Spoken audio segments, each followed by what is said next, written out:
오늘날 우리가 살아가는 시대는 이렇게 주변에 힘들고 어려운 사람을 돌아보기 어려울 정도로 빠르게 변화하고 바쁘게 살아갈 수밖에 없는 것이 현대인의 모습인 것 같습니다. 수많은 경쟁 사회 속에서 우리가 끊임없이 무언가를 이루고 성과를 내지 않으면 뒤떨어지는 것 같은 두려움 속에 우리가 살아가는 것이 우리 현대인들의 모습인 것 같습니다. 그래서 우리가 소진되는, 우리가 번아웃되는 그런 삶이 우리에게 있고 정신적 피로 때문에 공고하게 하루하루를 살아가는 많은 사람들이 있는데, 이런 현대적인 모습을 보면서 새로운 대안을 제시하고 문제가 무엇인가를 잘 가르쳐준 책 중에 하나가 독일의 언론인이자 작가인 마티아스 렐케라고 하는 사람이 쓴 책 중에 나를 소모하지 않는 현명한 태도에 관하여 라는 책이 있습니다. 이 책에서 그는 가장 중요한 주제가 우리도 모르는 사이에 우리가 소진하는 삶을 살고 있다라고 얘기합니다. 흔히들 우리가 배터리가 방전되는 것처럼 우리의 삶이 끊임없이 그렇게 방전되는 삶을 살고 있다 그는 지적하면서 사회적 성공에 대한 강박과 타인의 시선을 지나치게 의식하는 태도가 사람들을 끊임없이 피곤하게 만든다라고 그는 지적합니다. 현대사회에서 사람들은 외적인 성공을 추구하기 위해 끊임없이 스스로를 몰아세우고 타인과의 비교 속에서 자신을 평가한다라고 얘기하고, 그런 이 경쟁사회 속에 사는 우리 현대인들이 영적인 피폐, 그리고 우리 삶의 공감이 계속 반복되는 삶을 산다고 그는 지적하고 있습니다. 이러한 경쟁사회의 모습은 비단 사회에서만 볼 수 있는 것이 아니라 우리 교회 안에서 신앙을 바라보는 시각 안에도 어느덧 슬며시 들어와서 우리가 신앙생활을 하면서 하나님의 은혜를 늘 체험하고 감사하며 그 은혜 속에 살아가기보다는 우리도 모르는 사이에 신앙도 경쟁이 되는 거예요. 그래서 얼마나 큰 교회를 다니느냐, 얼마나 많은 숫자가 모이느냐, 얼마나 많이 헌신하고 얼마나 많은 일들을 하느냐가 경쟁적으로 교회의 아주 중요한 지표처럼 여겨지는 시대를 지금 우리가 살고 있습니다. 그래서 타인과 끊임없이 비교하게 되고, 그러다 보니까 신앙생활을 하면서도 거기에 안정을 취하고 또 하나님께 주시는 은혜를 누리기보다는 지치고 힘든 신앙생활을 하는 경우도 종종 있습니다. 하나님과의 관계를 통해서 얻는 은혜가 신앙생활에서 가장 중요한 가치이고, 그걸 통해서 우리는 하나님께서 베풀어 주시는 사랑을 경험하게 되고, 하나님께서 베풀어 주시는 위로를 경험하게 되고, 하나님께서 베풀어 주시는 평강을 누리게 되는데, 그것보다는 우리도 모르는 사이에 어느덧 우리도 교회 안에서도 성과를 내야만 신앙생활 잘 하는 것처럼 보여지는 시대를 산다는 것입니다. 여러분은 어떻게 지금 신앙생활 하고 계십니까? 그런데 오늘 이 마티아스 넬케라고 하는 사람은 이 책에서 아주 중요한 사실을 우리에게 제시하고 있어요. 그것은 우리가 그렇게 소진하는 삶을 달려갈 것이 아니라 스스로를 돌아보는 시간을 가질 것을 권면하고 있습니다. 자기를 돌아보고 자기를 충전하며 자기가 무엇을 하는지를 알면서 살아가는 것이 얼마나 소중한 삶인지에 대해서 말씀하고 있어요. 또한 오늘 우리가 읽은 에베소 2장 8절에서 10절까지 말씀을 통해서 우리는 그렇게 성과와 성취를 이루어내는 것에서 우리의 삶의 의미를 찾는 것이 아니라 하나님께서 베풀어 주신 은혜를 통해서 우리가 경험하는 것을 통해서 우리 신앙이 이루어진다는 사실을 말씀하고 있습니다. 그래서 오늘 사도 바울은 에베소에 있는 교회 성도들을 향해서 너희들이 받는 그 은혜는 너희들의 자격이나 너희들의 능력이나 너희들의 여러 가지 일의 성과를 통해서 얻어지는 것이 아니라 하나님께서 거저 주시는 은혜의 선물임을 오늘 우리에게 말씀해 주고 있습니다. 이것을 아는 것이 하나님의 축복이고 은혜입니다. 우리가 이것을 깨닫게 되면 그때부터 우리는 비교하지 않습니다. 누가 어떻게 신앙생활을 하든 나와 하나님과의 관계 속에서 신앙생활이 중요하다라고 하는 사실을 깨닫기 시작하고 우리 신앙이 어느 정도 성숙해지고 얼마나 많은 봉사를 했는지 얼마나 많은 헌신을 했는지 그것이 평가의 대상이 되지 않고 그리스도 안에서 자유를 누리고 그리스도 안에서 주시는 기쁨과 은혜를 누릴 수 있다는 사실을 우리가 알 수가 있습니다. 저는 오늘 한식교 모든 성도들에게 오늘 제가 말씀의 제목을 은혜로 사는 교회 되게 하소서라고 했는데 우리 교회는 그런 교회가 됐으면 좋겠습니다. 누구나가 와서 기쁨과 은혜를 누리고 성취하거나 뭔가를 평가받는 공동체가 아니라 그리스도 안에서 거저 주시는 은혜 때문에 늘 행복한 공동체, 그리고 그걸 통해서 하나님의 역사가 무엇인지를 깨닫고 서로 사랑을 나누는 공동체, 그런 교회 공동체가 되는 우리 한식교회가 되기를 간절히 소원합니다. 그러기 위해서 먼저 우리에게 필요한 것은 무엇인가? 우리의 불완전성을 인정할 수 있어야 됩니다. 은혜는 우리 불완전을 인정할 때부터 시작됩니다. 은혜는 하나님의 전적인 주권 안에 이루어집니다. 에베소 2장 8절에서 그래서 하나님이 주신 선물이라고 말씀하고 있습니다. 우리의 죄와 연약함은 우리 하나님 앞에 나가는데 장벽을 이루게 됩니다. 왜? 죄 때문에 하나님과 소통하지 못하도록 인류에 죄가 들어오게 되었음을 성경은 말씀하고 있는데 이 죄를 하나님께서 하나님의 아들 예수 그리스도를 이 땅에 보내주시고 그분이 우리의 모든 죄를 대신 지시고 십자가를 져 주심으로 그것을 믿는 믿음의 사람에게 우리의 모든 죄와 허물이 용서되고 하나님과의 관계가 회복되는 역사를 이루셨다라고 성경은 말씀하고 있어요. 이것을 성경은 은혜다라고 말씀하고 있습니다. 그런데 우리도 모르는 사이에 우리는 이 은혜에 익숙하지 못할 때가 참 많이 있습니다.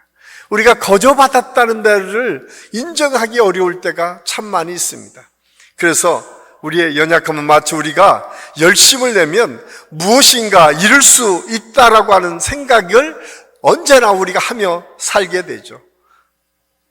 또한 우리는 그래도 나는 저 사람과 비교해서 그래도 더 열심히 하나님께 예배드리고 그래도 내 열심히 11조 드리고 헌금을 드리고 그래도 내가 더 열심히 성경 공부도 하고 봉사도 했는데 이렇게 신앙생활하면서 끊임없이 비교하면서 자기를 어렵게 만드는 사람들이 있어요. 이런 모습을 가졌던 사람들이 신약성경에 보면 바리새파 사람들이었습니다. 그는 하루에 3번씩 꼬박꼬박 기도했던 사람들이었습니다. 11조를 빼놓지 않고 하나님께 드렸던 사람들이었습니다. 말씀에 대해서는 누구보다도 더 잘 아는 사람들이었습니다. 그래서 그들은 언제나 예수님 앞에 나가서 우리는 이런 신앙생활을 했는데 왜 예수님은 우리를 이렇게 인정하지 않느냐고 따지는 사람들이 바리새파 사람들이었습니다. 그들의 눈에 예수님은 아주 천박한 사람처럼 여겨졌습니다. 왜냐하면 그들이 사람 취급하지도 않았던 세리들, 창기들, 뱃사람들, 그 당시에는 천한 사람이라고 같이 어울리지 않았던 사람들을 예수님께서 주로 만나주셨고 주로 함께 식사를 했고 함께 사랑을 나누는 모습을 보고 도대체 하나님의 아들이라고 하는 저 사람이 하나님의 나라를 이룬다고 하는 저 사람이 왜 저렇게 할까 의심하며 보았던 사람, 이 사람이 바리새파 사람들이었습니다. 그래서 그들은 예수님을 십자가에 못 박도록 여러 가지 이유를 들어서 작업하고 그 일을 감행했던 사람들이었습니다. 그런데 여러분, 우리가 신앙생활하면서 오늘 살아가는 저와 여러분의 마음속에 그런 바리새파 사람 같은 모습은 없습니까? 우리 안에 끊임없이 누군가와 비교하며 살고 있지는 않습니까? 내가 신앙생활을 하면서 나보다는 저 사람이 좀 못하지, 저 사람이 좀 낫지, 언제나 비교하며 나를 돌아볼 때가 얼마나 많이 있는지 모릅니다. 그런데 성경은 그럴 때 우리가 자유롭지 못하다고 말씀하고 있어요. 은혜롭지 못하다고 말씀하고 있어요. 그래서 오늘 성경은 너희의 불완전함, 그렇게 너희가 완벽하고 완전한 사람이 아니라 하나님 앞에서 언제나 우리는 불완전한 존재인 것을 깨달으라고 말씀하고 있어요.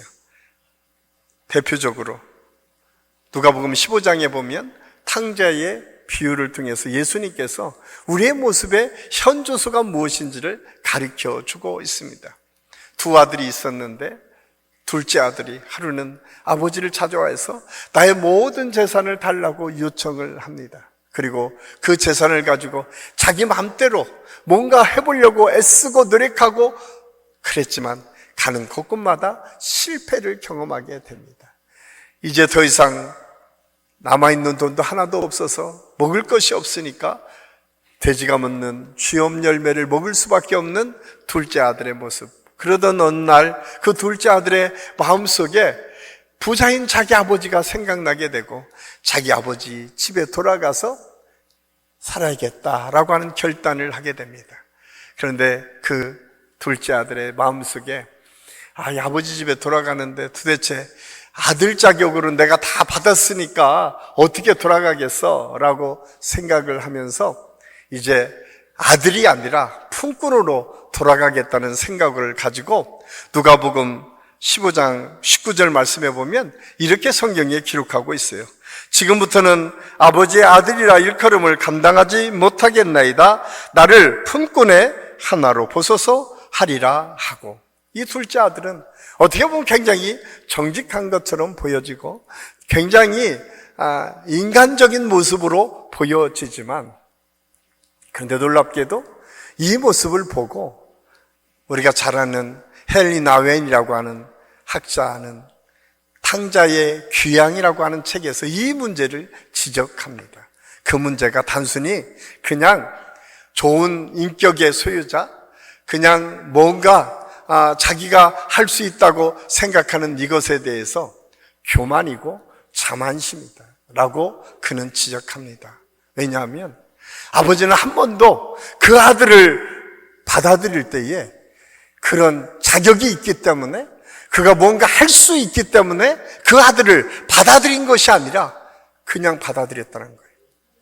그냥 그 아들이기 때문에 그를 받아들였다는 거예요. 그런데 그 아들은 끊임없이 세상적인 가치 기준을 가지고 조건을 가지고 아버지를 만나러 갔다라고 그는 이야기합니다. 그래서 인간이 얼마나 어리석은지를 이야기하고 있습니다. 그러면서 누가복음 15장 20절에 이렇게 기록하고 있습니다. 이에 일어나서 아버지께로 돌아가니라. 아직도 거리가 먼데 아버지가 그를 보고 측은히 여겨 달려가 목을 안고 입을 맞추니, 아버지는 아들이 나간 그날부터 그 아들을 기다렸습니다. 행여 그가 어디에 있을까? 어떻게 살까? 늘 그를 바라보고 있었다라고 성경이 기록하고 있습니다. 그 아들이 품꾼이 되었기 때문에, 된다고 이야기했기 때문에 그 아들을 받아주신 것이 아니에요. 오늘 성경이 그렇게 표현하고 있어요. 아직 거리가 먼데 멀리서 그 아들이 오는 걸 보고 그 아버지는 뛰어나가서 그를 안고 입 맞추고 잔치를 베풀었다라고 성경이 기록하고 있습니다. 이것이 하나님께서 저와 여러분을 바라보시는 마음이고 은혜다라고 성경은 표현하고 있습니다. 우리가 뭔가 이루기 때문에, 뭔가 가졌기 때문에, 뭔가 할 수 있는 능력이 있기 때문에 하나님께서 저와 여러분을 이곳에 초청하고 저와 여러분을 자녀로 받아주신 것이 아니라 그저 하나님의 자녀이기 때문에 우리를 용납해 주신다, 우리를 다 끌어안고 기뻐하신다라고 하는 것이 하나님이 베풀어 주신 은혜라고 하는 사실을 오늘 성경은 우리에게 말씀해 주고 있습니다. 사랑하는 안식교 성도 여러분, 오늘 저와 여러분은 그 은혜의 자리에 나와 있습니다.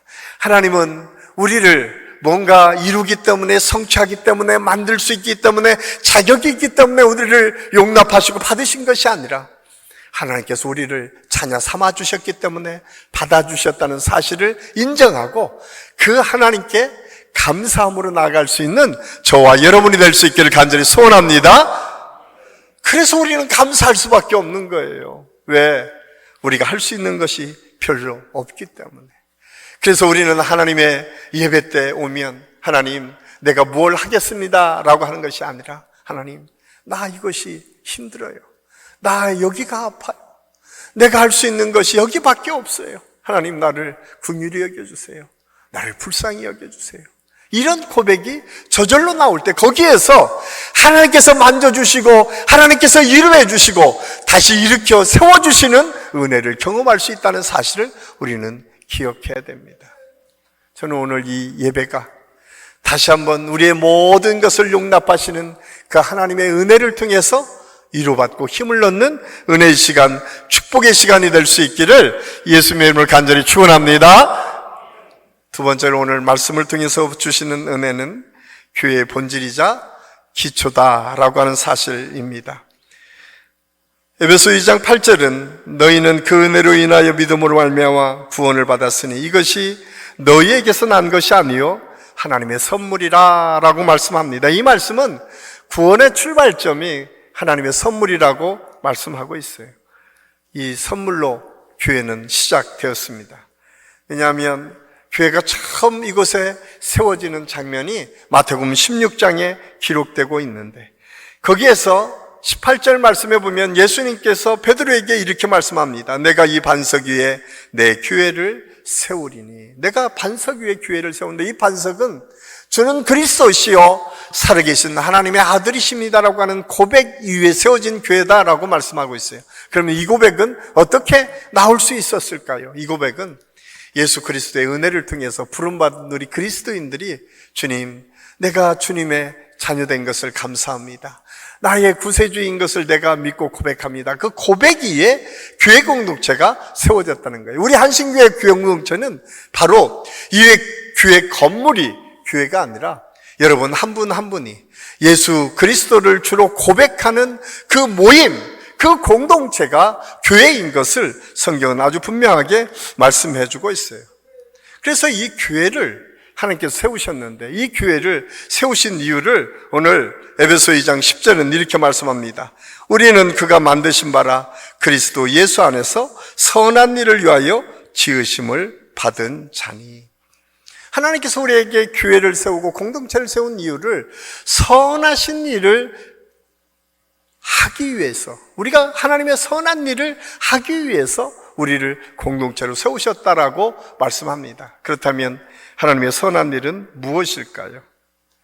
오늘 사도 바울은 디도에게 디도서 2장 11절 말씀해 보면 모든 사람에게 구원을 주시는 하나님의 은혜가 하나님의 은혜가 나타났는데 우리 모든 믿음의 사람들에게 은혜가 나타났다는 거예요. 그런데 그 은혜는 무엇인가? 이것이라는 거예요. 디도서 3장 1절 2절 말씀 우리 같이 한번 읽겠습니다. 너는 그들로 하여금 통치자들과 권세자든 자들에게 복종하며 순종하며 모든 선한 일 행하기를 준비하게 하며 아무도 비방하지 말며 다투지 말며 관용하며 범사의 온유함을 모든 사람에게 나타낼 것을 기억하게 하고.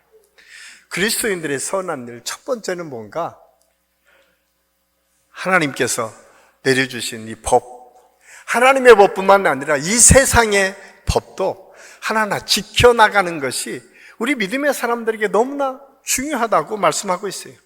정사와 권세 잡은 자들에게 복종하며 순종하며 라고 하는 뜻이 그 뜻입니다. 바로 우리가 이 세상을 이끌어가는 믿음의 리더뿐만 아니라 또한 세상의 권세 잡은 자들에게도 순복하며 산다라고 하는 것이 그들에게 비굴하게 복종한다는 것이 아니라 법을 통해서 하나하나 지켜나가는 것이 얼마나 소중한지를 말씀하고 있어요. 뿐만 아니라 오늘 말씀해 보면 법을 지킬 뿐만 아니라 미래를 준비하며 살라고 말씀하고 있습니다. 선한 삶을 살기 위해서 미래를 준비하라는 거예요.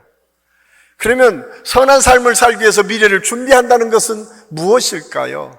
사실 우리 교회 안에는 그런 분들이 참 많이 있는 것을 우리가 발견하게 됩니다. 가장 먼저는 힘들고 어려운 사람들을 돕는 일에 기쁨으로 참여하는 사람들입니다. 미래를 준비하잖아요. 또한 미랄 헌금을 통해서, 구제 헌금을 통해서 끊임없이 주변에 어려운 사람들을 돕는 믿음의 사람들이 바로 선한 일을 행하는 사람들입니다. 또한 미용을 배워서, 또 미용을 가르쳐서, 또한 선교를 나가서 하나님의 일들을 감당하는, 아름다운 일들을 감당하는 분들도 있어요. 이런 일이 선한 일입니다. 뿐만 아니라 네일 아트를 통해서 경로당의 어려운 이웃들을 섬기고 기쁨을 나눠주는 사랑의 공동체를 만들어가는 사람들 뿐만 아니라 선교에 필요한 것들이 있으면 언제든지 기쁨으로 기부하고 그 일들을 감당하는 많은 사람들 때문에 지금 우리 교회 선교팀이 이루어지고 또 하나님의 사랑이 세상에 전달되고 있어요. 우리 안수 집사님 또한 우리 장로님들 중에서는 자기가 가지고 있는 의술을 가지고 주마다 나가서 봉사하고 헌신한 분들이 계십니다. 그분들의 수고와 헌신이 주변에 그리스도의 사랑을 하나하나 나누어주고 그 사랑을 나타내는 선한 일이라고 하는 사실을 우리가 알아야 됩니다. 이것을 예배하고 준비하는 사람들, 이 사람들이 교회 공동체에서 하나님의 사랑을 이루는 사람들임을 오늘 성경을 통해서 우리가 깨닫게 됩니다. 뿐만 아니라 그렇게 착한 일을 통해서, 선한 일을 통해서 또 다른 사람을 돕고 살리는 일 뿐만 아니라 오늘 말씀해 보니까 비방하지 말며 다투지 말며 말을 잘하는 것도 선한 일이라는 거예요. 다른 사람을 모함하거나 비방하는 것이 아니라 그 사람을 살리는 말, 그 사람에게 위로의 말, 그 사람에게 격려의 말 하는 것조차도 오늘 말씀해 보니까 선한 일이다라고 말씀하고 있어요. 또한 관용을 베푸는 삶이 그렇다라고 하는 거예요. 오늘날 많은 그리스도인들이 세상에 질타를 받는 이유 중에 하나는 우리의 인색감 때문에 그럴 때도 종종 있습니다. 우리가 잘 알지는 못하지만 우리가 참 따지기를 참 좋아한다는 거예요. 그래서 세상 사람들이 예수 믿는 사람들을 별로 안 좋아할 때가 있어요. 성경은 그런데 따지지 말라고 말씀하고 있어요. 관용을 베풀라는 거예요. 옳고 그름을 자꾸 판가름해서 뭔가를 따지기 전에 관용의 마음을 가지고 품을 수 있을 때에 뿐만 아니라 오늘 말씀해 보니까 온유한 마음을 다른 사람에게 보여줄 수 있을 때에 선한 일이 보여진다라고 오늘 성경은 우리에게 말씀해 주고 있습니다. 저는 우리 한식교 모든 성도들이 오늘 이 교회 공동체를 통해서 그렇게 관용의 마음과 또한 격려의 말, 위로의 말과 또 힘들고 어려운 사람을 돕고 섬기는 그런 아름다운 일들을 통해서 선한 일이 계속 이어지고 그 축복을 함께 나누고 경험하는 은혜가 있기를 예수님의 이름으로 간절히 축원합니다. 또한 하나님의 은혜는 성도의 삶을 변화시키는 능력이 있습니다. 하나님 앞에서 구원받은 우리가 예수님을 통한 구원의 은혜를 깨닫게 되면 우리의 삶이 강력하게 변화되는 것들을 경험할 수 있다라고 말씀합니다. 하나님의 은혜 받은 우리는 가장 먼저 우리의 인격의 변화를 경험하게 되고 삶의 전체의 가치의 변화 또 방향이 완전히 변화되는 것들을 경험할 수 있습니다. 그 대표적인 사람이 사도 바울이었습니다. 사도 바울은 그 이름 자체가 사울이라는 청년이었어요. 사울은 큰 자라고 하는 뜻이 있습니다. 그러니까 사울은 이름 자체가 큰 자로 언제나 살아갔던 사람이었어요. 그는 학식이 가말리알 문화생으로 그 당시에는 가장 높은 학식을 갖고 있었던 사람 중에 하나였습니다. 특별한 사람만 갖고 있었던 로마의 시민권자였습니다.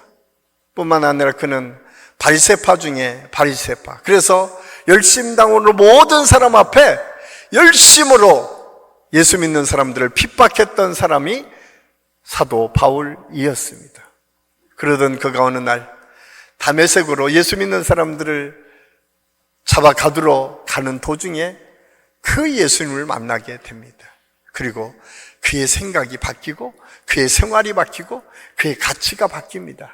이제는 그가 예수님을 비난하고 비판하고 잡아 가두는 것이 아니라 예수님을 위해서 주님의 복음을 증거하고 교회를 세우고 가는 곳곳마다 그리스도의 사랑을 실천하며 사는 존재로 바뀌어집니다.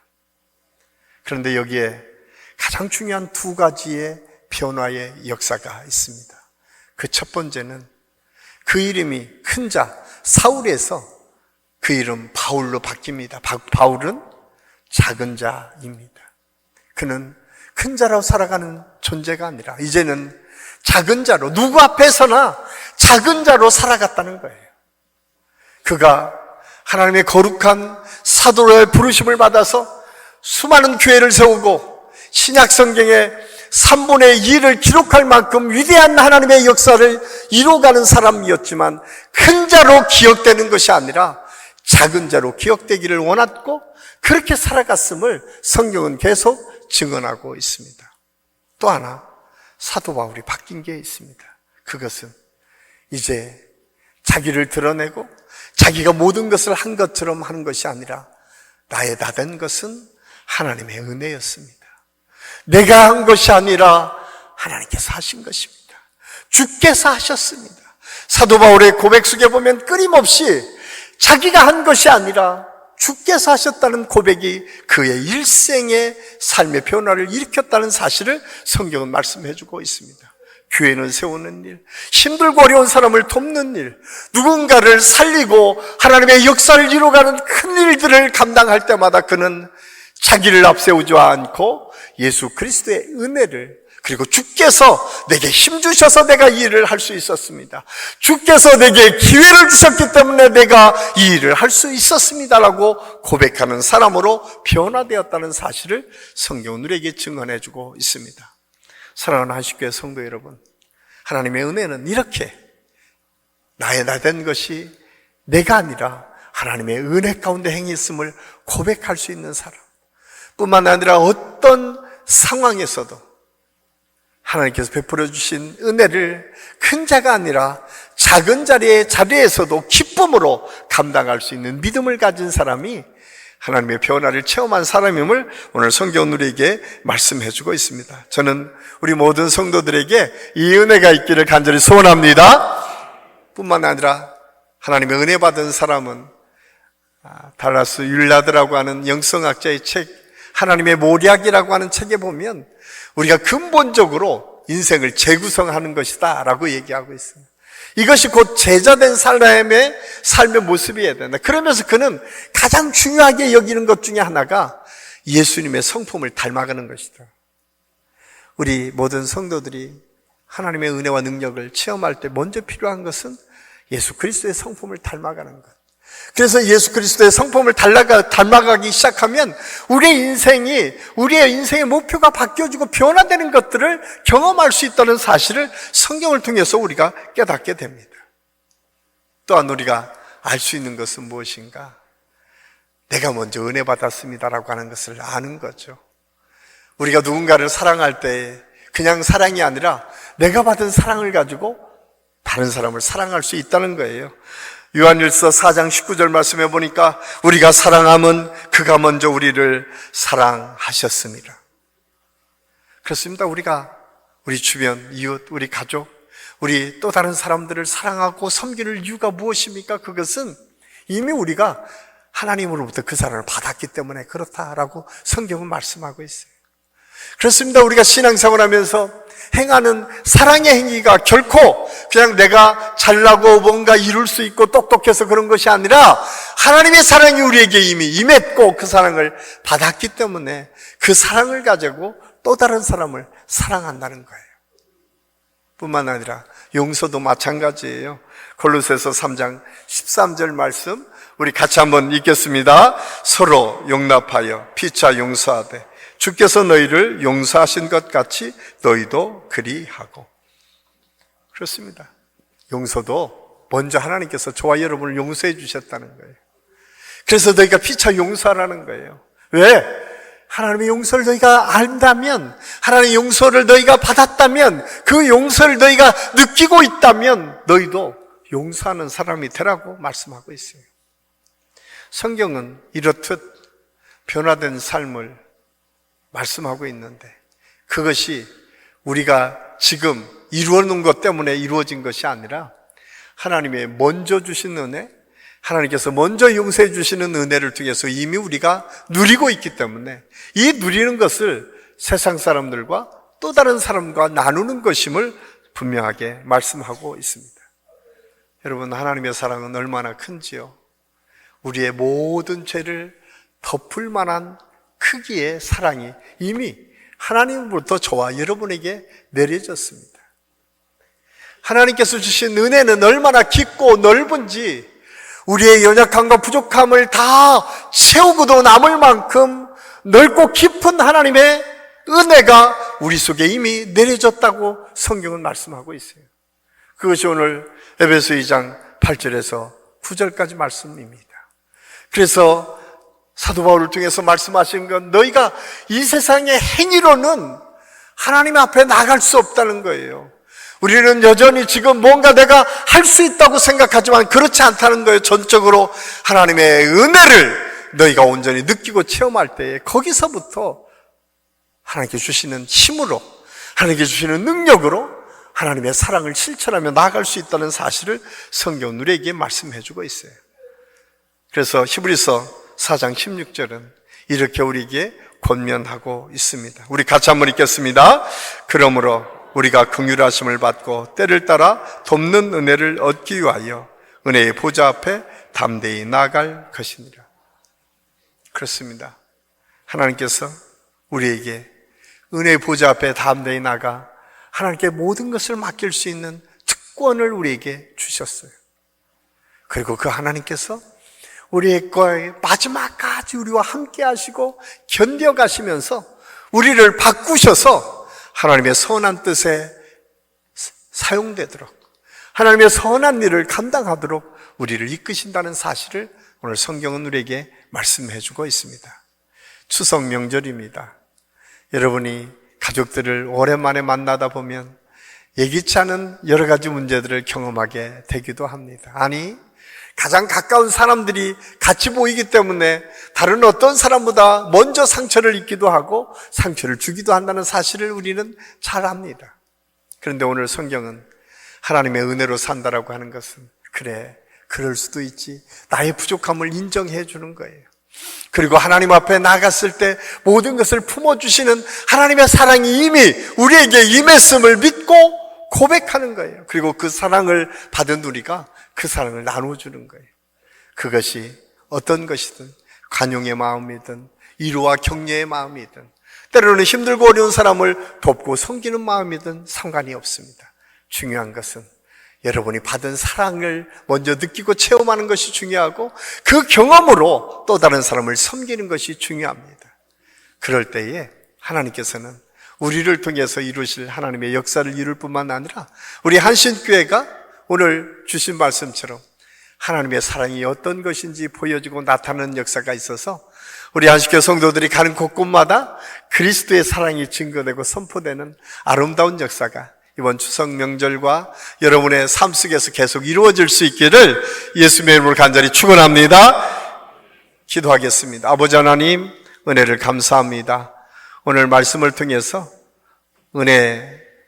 은혜로 사는 교회가 어떤 교회인지 우리의 불완전함을 인정하고 우리의 먼저 사랑받고 먼저 인정받고 먼저 용서받은 그 사랑을 나누는 것, 그리고 선한 일로 하나님의 역사를 이루어가는 것이 하나님의 축복이고 은혜인 것을 말씀을 통해서 배웠습니다. 주님, 우리 모든 성도들에게 이 믿음으로 이 추석 명절을 승리하며 나아가고 또 그리스도의 사랑을 나누어주고 또 그 사랑을 통해서 예수 그리스도의 복음이 증거되고 선포되는 아름다운 역사가 있게 하여 주시옵소서.